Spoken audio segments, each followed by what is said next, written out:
Good morning. आणि आज रविवारच्या दिवशी सकाळी नाश्त्याला काय बनवावं हे कळतच नव्हतं. पण मुलांचा अट्टाहास होता काहीतरी वेगळं आणि काहीतरी चांगलं असं म्हणून मी आज थालीपीठाचं बनवण्यासाठी घेतलं. पण सॉरी, मला इंटिग्रेट टाकण्यासाठी मिळालं नाही. पण जो काही गोळा बनवलेला आहे त्याच्यामध्ये जे मी काय टाकले ते मी सांगते. थालीपीठाच्या भाजणीचं मी पीठ घेतलं, त्याच्यामध्ये एक मोठा कांदा चिरून घातला, त्याच्यामध्ये हिरवी मिरची, कोथिंबीर, जिरं, आलं आणि थोडंसं लसूण घालून त्याची पेस्ट बनवून घेतली. आणि ही ती अशी पेस्ट बनली आणि ती पेस्ट या पिठामध्ये मिक्स करून मी हलक्या हाताने पीठ मळून घेतलेलं आहे. आणि असं हे थालीपीठाचं पीठ तयार झालेलं आहे. आणि आता आपण थालीपीठ कसं थापून घ्यायचे ते आपण पाहूया. थांबू.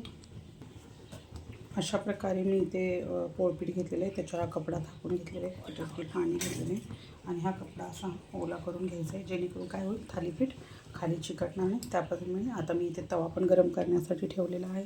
आणि असा एक छोटा गोळा घ्यायचा आहे आपल्याला जसा लागेल तसा. आणि त्या पद्धतीनं हा गोळा असा गोल करून हा गोळा असा पोट्यावर टाकून आपण हलक्या हाताने पाणी लावून हलकंसं असं मंद थापून घ्यायचं आहे.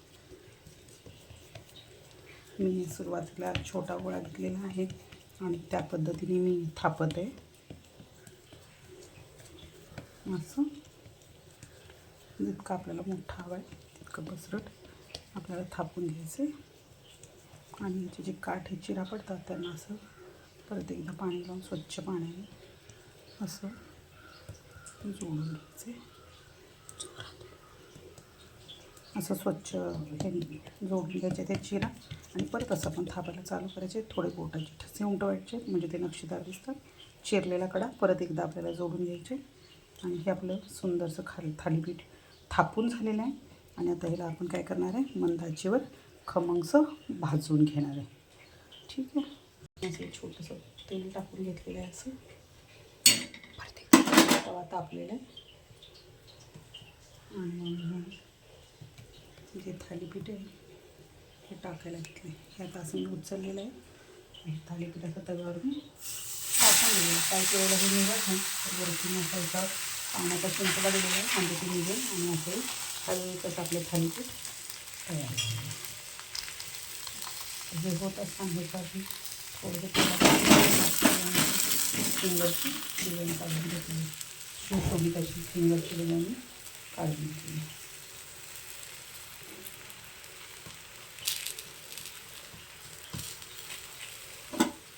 थोडंसं तेल साईड टाकली. कसं भाजून घ्यायचं तसं कडा आपल्याला कसं भाजून घ्यायचं ते खमंग मंदाचं असं आपल्याला खमंग असं भाजून घ्यायचं.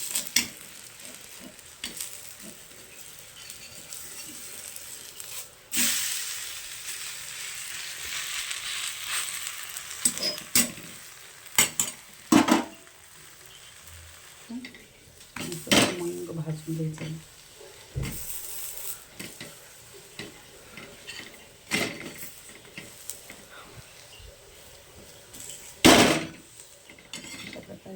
खमंग थालीपीठ खाण्यासाठी तर हे आपण लोणच्यासोबत खाऊ शकता, शेंगदाण्याच्या चटणीबरोबर खाऊ शकता किंवा हिरव्याच पुदिन्याच्या चटणीबरोबर सुद्धा आपण खाऊ शकता. धन्यवाद.